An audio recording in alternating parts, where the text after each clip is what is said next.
Assalamualaikum warahmatullahi wabarakatuh.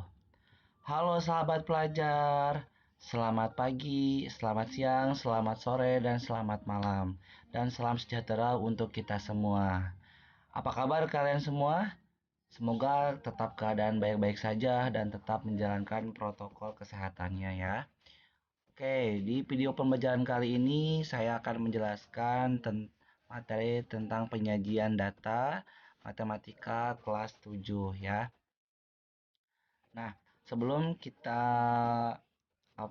belajar tentang penyajian data dulu apa sih yang dimaksud dengan data ya. Nah, kata data ini berasal dari bahasa Inggris yang bersifatnya majemuk ya. Datum. Datum adalah keterangan atau informasi yang diperoleh dari suatu objek atau kejadian atau narasumber. Sedangkan data adalah kumpulan dari datum itu sendiri gitu ya. Nah, itu pengertian dari data. Bagaimana cara kita untuk mengumpulkan data? Nah, cara mengumpulkan data itu yang pertama adalah dengan cara wawancara ya. Di sini terus yang kedua dengan cara pengisian kuesioner atau angket dan yang ketiga dengan cara observasi maksudnya seperti itu. Jadi ada 3 cara untuk mengumpulkan sebuah data ya. Oke, bagaimanakah cara untuk memperoleh sebuah data? Nah, cara memperoleh sebuah data adalah dengan pertama yaitu ada data primer dan data sekunder. Nah, data primer itu adalah cara memperoleh data itu dengan langsung bertemu dengan sumbernya gitu ya. Langsung bertemu dengan sumber data yang akan kita peroleh gitu ya. Misalkan contohnya kayak pengukuran tinggi dan berat badan siswa gitu ya. Jadi kita langsung dengan sumbernya siswa. Dan selanjutnya data sekunder. Nah, data sekunder ini cara memperolehnya itu tidak langsung dengan sumber datanya gitu. Jadi dengan sumber yang lain dulu gitu ya. Contohnya adalah data sekunder itu ada misalkan kita membutuhkan data jumlah penduduk di sebuah desa. Nah, kita tidak perlu untuk mendata satu-satu ya. Kita cukup untuk memperoleh ke desa gitu ya untuk mengetahui jumlah penduduknya. Nah, itu disebutnya dengan data sekunder. Jadi tidak langsung dengan sumbernya. Bagaimanakah cara untuk mengolah dan menyajikan sebuah data? Nah, pertama ada beberapa ya. Nah, pertanyaan pertama ada dengan penyajian data dalam bentuk tabel. Nah, tabel itu ada macam-macam. Yang pertama ada dengan tabel baris kolom. Nah, jadi tabel baris kolom ini berarti data diolah dan disajikan dalam bentuk tabel. Tabel yang terdiri dari baris dan kolom ya. Nah, ini contohnya ada daftar baris kolom penjualan mobil perusahaan X periode tahun 2010 sampai 2015 ya. Di sini ada baris, ada kolom ya, baris ke pinggir, kolom ke bawah. Nah, di sini bisa terlihat gitu ya. Jadi ada data dari tahun 2011 jumlahnya 28.335 dan seterusnya sampai 2015. Nah, ini disebut dengan penyajikan data tabel dalam bentuk baris dan kolom.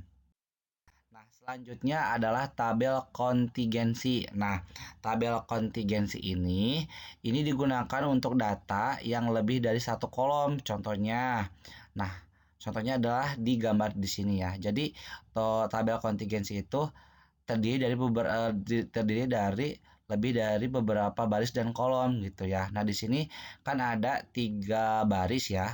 1, 2, 3 dan beberapa kolom ke bawah. Nah, contohnya ini digunakan untuk jumlah kelas gitu ya. Jumlah kelas di sebuah sekolah dari kelas 7 sampai kelas 9 dan dengan datanya yaitu pria dan wanitanya berjumlah berapa. Nah, ini kita bisa menggunakan tabel kontingensi untuk mempermudah kita dalam mengolah dan menyajikan sebuah data.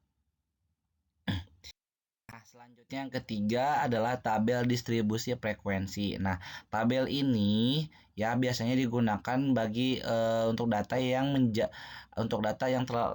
banyak dan dibagi menjadi beberapa kelompok misalkan ya. Contohnya yang sering kita gunakan adalah data nilai siswa gitu ya dari satu kelas kan itu banyak ya berarti nilai-nilainya. Nah, kita kelompokkan menjadi sebuah tabel gitu untuk biar mudah membaca datanya. Nah, contohnya di sini ada nilai siswa ya, siswanya 50 ya. Dan ini tabel distribusi yang sudah dihitung. Nah, misalkan di sini ada nilai dari angka 51 sampai 60. Nah, ternyata setelah dihitung sebuah tabel itu banyaknya nilai di antara 51 sampai 60 itu cuma 10 orang, cuma 5 orang. Nah, selanjutnya nilai 61 sampai 70 ada 8 orang. Terus nilai 71 sampai 80 ada 10 orang. Terus nilai 81 sampai 90 ada 7 orang, 91 sampai 100 ada 10 orang. Jadi jumlahnya 50 orang. Nah, ini sangat berfungsi sekali, sangat berguna sekali, bermanfaat untuk membuat data kita lebih mudah dibaca dan dapat disajikan dalam bentuk tabel distribusi frekuensi. Nah, selanjutnya ada dengan diagram batang. Nah, diagram batang ini biasanya digunakan untuk semacam menyajikan data dalam kurun waktu tertentu misalkan ya, ataupun menyajikan sebuah data dalam bentuk batang seperti ini ya, dengan nilai dari objek tersebut ya. Misalkan di sini ada diagram batang jenis pekerjaan di sebuah desa gitu ya. Nah, di sini diagram batang terdiri dari yang pertama sumbu datar. Nah, ini sumbu datar ini digunakan untuk menyajikan data dalam bentuk kategorinya apa ya, seperti jenis pekerjaannya, terus seperti misalkan nama perusahaan, nama siswa, nama sekolah gitu ataupun yang lainnya.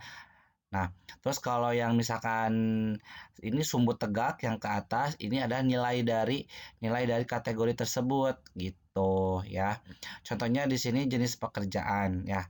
Pekerjaannya misalkan pegawai negeri sipil. Nah, di sini kategorinya semua pekerjaan dan ke atasnya ada nilainya. Pegawai negeri sipil ini memiliki 12 orang misalkan gitu ya. Terus pegawai swasta 6 orang, TNI 8 orang, BUMN terus 6 orang, petani 10 orang, nelayan 2 orang, pedagang 2 orang, dan yang lainnya 6 orang gitu, 4 orang gitu ya. Misalkan ini jenis pekerjaan orang tua siswa misalkan seperti itu ya. Jadi bisa disajikan dalam bentuk diagram batang. Nah, contoh lainnya adalah ini ya, misalkan kita mempunyai sebuah nilai UAS pelajaran matematika kelas 7. Nah, di sini kan kalau di dalam bentuk yang pertama ini tabelnya cukup sulit ya untuk kita baca, untuk kita dapat membaca data seperti ini. Nah, bagaimanakah kalau misalkan kita ingin mengetahui berapa nilai siswa yang nilainya 70? 75, 80, 85, 90, 95, dan 100. Nah, kita akan cukup kesulitan. Nah, bagaimana cara untuk mengubah sebuah data ini menjadi lebih mudah untuk kita baca? Kita bisa menggunakan diagram batang ya, salah satunya. Yang pertama. Nah, caranya adalah dengan kita membuat sebuah tabel batang ya. Terus yang di bawah sumbu datar ini kita isikan dengan nilai-nilai yang akan kita yang akan ditanyakan, yang akan kita inginkan, misalkan angka 70, nilai 70, 75, 80, 85, 90, 95, dan 100. Nah, terus di sumbu tegaknya ini adalah nilai nilai banyaknya siswa ya, banyaknya siswa ini berapa gitu. Nah, dari sini kita bisa mengetahui nih, ternyata ketika kita hitung di nilai 70 ternyata semua nilai 70 itu hanya 3 orang. Berarti kita tinggal tarik garis gitu ya. Tinggal membuat sebuah diagram batang naik ke atas sebanyak 3 orang. Terus nilai 75 ternyata ketika kita hitung-hitung ada 6 orang. Nah, berarti kita tinggal menghitungnya saja. tinggal menghitung, membuat sebuah batang gitu ya menjadi 6, tingginya 6 sesuai dengan banyaknya siswa. Nah, sama nilai 80, 85, 90, 95 sampai 100 ya. Jadi dihitung dulu di sini berapa baru dibuatkan tabel diagram batangnya sampai berada di nilai banyaknya siswa yang nilainya 85, 90, 95 dan 100 gitu ya. Ini cukup mudah untuk kita mempelajari diagram batang ini. Nah, selanjutnya misalkan di sini ya ada soal lagi, ada latihan lagi maksudnya. Nah, di sini ada diketahui data ukuran sepatu siswa kelas 7 salah satu SMP negeri di Malang ada sebagai berikut. Nah, misalkan di sini ya. Di sini ternyata siswa kelas 7 itu mempunyai beragam beragam data ukuran sepatunya. Nah, sampai Arman sampai Ririn ya di sini. Nah, ini kan cukup sulit ya untuk membaca data seperti ini. Nah, kita bisa menggunakan diagram batang untuk mempermudah kita untuk membaca sebuah data ya. Nah, caranya. Nah, pertama adalah dengan kita menentukan ukuran sepatu dulu, membuat sebuah tabel dulu seperti ini ya. Ini tabel baris dan kolom ya. Terus kita urutkan nilai ukuran sepatu dari yang terkecil sampai terbesar dari data tadi ya, dari data sebelumnya, slide sebelumnya. Ternyata ditemukanlah dari 34 sampai 43. Lalu kita hitung di angka 34 itu ada berapa banyak siswa yang ukurannya 34. Nah, ternyata ada 2 orang. Terus 35 3 orang, 36 3 orang, 37 4 orang, 38 5 orang dan sampai seterusnya sampai 43. Nah, setelah itu kita buat sebuah diagram diagram batangnya ya. Nah, di sumbu tegak berarti di sini kita bisa meletakkan atau menyajikan ukuran sepatunya di sumbu datar ini dan di sumbu tegaknya baru dibuatkan untuk banyaknya siswa gitu ya. Nah, di sini barulah kita bisa membuat sebuah tabel batang. Di 34 misalkan ya, di 34 ada 2 orang berarti kita buat sampai tingginya 2 orang sampai sama ya. Searah, bukan searah, segaris dengan 2 ini gitu dan sampai seterusnya di angka 43. Gitu ya cara membacanya. Selanjutnya ada dengan diagram garis. Nah, diagram garis. Diagram garis ini digunakan sama seperti kayak diagram batang, namun di sini perbedaannya tadi berbentuk batang, sekarang berbentuk garis. Nah, biasanya digunakan juga dalam untuk menyajikan suatu kategori atau suatu objek dalam kurun waktu tertentu ataupun dengan nilai-nilai juga siswa juga bisa menggunakan diagram garis tersebut ya. Nah, misalkan di sini seperti ini ya, diagram garis. Nah, setelah itu misalkan contohnya ini ya, contohnya ada kurs rupiah terhadap dolar Amerika Serikat. Nah, di sini contohnya ada tabel data dalam bentuk tabel barisan kolom dari bulan Januari sampai bulan Desember dan ini kurs rupiahnya. Nah, ini kita bisa bisa membuat sebuah diagram garis ya untuk menghitung naik turunnya suatu kategori atau misalkan nilai kategori dalam kurun waktu tertentu 1 tahun, berapa bulan gitu ya misalkan. Nah, itu bisa menggunakan diagram garis tersebut gitu. Nah, misalkan dari Januari berarti sama kayak tadi kayak diagram batang, ada sumbu datar dan sumbu tegak juga ya berarti ya. Nah, berarti di sumbu tegak ini di sumbu datar ini kita sajikan beberapa bulan dari Januari sampai Desember. Terus di kurs rupiah juga, di kurs rupiah berarti kita di sumbu tegak gitu. Nah, berarti kita tarik garisnya dari sini terus sampai ke sana. Sesuai tarik garis dari Januari 9,9.800 misalkan segini. Terus ditarik garisnya dari Februari juga sampai mendekati 9.900, berarti di tengah-tengah sini dan seterusnya sama pengerjaannya.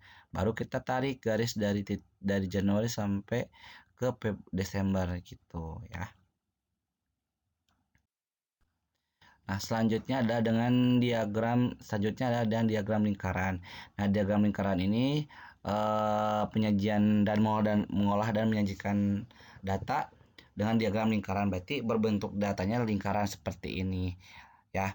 Nah, di sini setiap dalam lingkaran ini kita bisa menggunakan dalam bentuk persen ataupun dalam bentuk derajat ya. Digunakan juga dalam misalkan untuk menyajikan berapa persen sebuah nilai kategori ya dalam sebuah data. Nah, ini kita bisa menggunakan tabel diagram lingkaran ini. Ini disebutnya juring ya, juring lingkaran. Ini ya. Sekali lagi, diagram lingkaran ini bisa dalam bentuk persen dan bisa bentuk derajat. Nah, kalau persen berarti nanti dikalikan 100, kalau derajat berarti dikalikan dibagi 100, maaf dikali 100 dan ini dibagi 3 dikali 360 derajat kalau kalau ingin derajat bentuknya ya. Selanjutnya, nah contohnya gini ya, ada sebuah diagram, ada data ya yang kita bisa melihat di sini. Di sini ada jenis pekerjaan siswa ya, contohnya. Di sini pegawai negeri sipil ada 12, pegawai swasta 6, TNI Polri 8, BUMN 6, petani 10, dan lain 2, pedagang 2, dan lain 4, jumlahnya 50. Nah, kita akan buat dalam bentuk diagram diagram lingkaran gitu ya. Nah, misalkan kita sudah lihat di sini. Nah, di sini kita amati coba ya. Di sini kita pikirkan nih apakah ada kesamaan dan perbedaan dengan diagram batang dan diagram lingkaran. Nah, dari sini kalau ya pasti ada perbedaan ya. Ada perbedaan, ada kesamaannya. Kalau kesamaannya berarti semua datanya pasti akurat sama.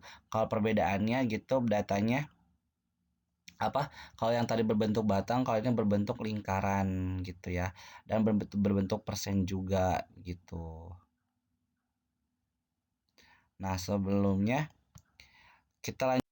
Pertama yang harus kita adalah persentasenya. Kalau kita mau bentuk persentase kayak tadi ya, kayak gambar awal, berarti kita menggunakan atau dikalikan 100 gitu. Nah, pertama misalkan ukuran sepatu 3x3. Maaf, ukuran sepatunya 33. Terusnya 2 atau jumlah frekuensinya 2. Berarti kita 2 perhitungannya itu perhitungan untuk menanti dia diagram lingkarannya adalah 2 dikali 2 dibagi 24. 24 ini dari jumlah total keseluruhan dikali 100. Jadi jawabannya 8,33%. Terus 34 terusnya 4 berarti 4 per 24 dikali 100 sama dengan 16,67. Terus 35 3 frekuensinya 3 per 24 dikali 100 sama dengan 12 per 12,50 dan seterusnya gitu ya. Nah, dan dari sini kita bisa memperoleh nilai-nilai persentase dari ukuran sepatu ya, data ukuran sepatu. Nah, setelah frekuensi, nah kita ingin juga nih dibuatkan dalam bentuk sudut. Nah, kalau dalam bentuk sudut berarti kita bisa membuatnya seperti ini gitu ya, yaitu jumlah dengan 2, jumlah frekuensinya 2 dibagi 24 dikalikan 360, ternyata 30 derajat. Terus 4 ya, ukuran sepatu yang 34 dan banyaknya juga 4 dibagi 24 atau per 24 dikali 360 sama dengan 60 dan sampai seterusnya gitu ya. Berarti dikali dengan 360 dan hasilnya seperti ini ya. Jadi kita pertama bisa menggunakan dia persentase ataupun dengan cara derajat seperti ini. Nah, kalau bentuk derajatnya bisa bagaimanapun ya jumlahnya gambarnya, tetapi jangan lupa melupakan sudut-sudutnya. Kalau menggunakan sudut, kalau menggunakan persentase berarti menggunakan persentase gitu ya. Kan kalau misalkan tadi ukuran 33 yaitu 30%, berarti di sini ya ukurannya nih seperti ini. Terus 34%, ukuran 34 berarti 60%. Segini 30 sampai 60 kan 90 ya, berarti 1,5 lingkaran seperti ini. Ini dibagi dua, tapi yang 60 lebih besar gitu dan seterusnya gitu ya. Nah, itulah tadi materi sedikit materi yang sedikit yang bisa Bapak berikan terkait tentang penyajian data. Mudah-mudahan bisa bermanfaat untuk kalian semua. Terima kasih. Wassalamualaikum warahmatullahi wabarakatuh.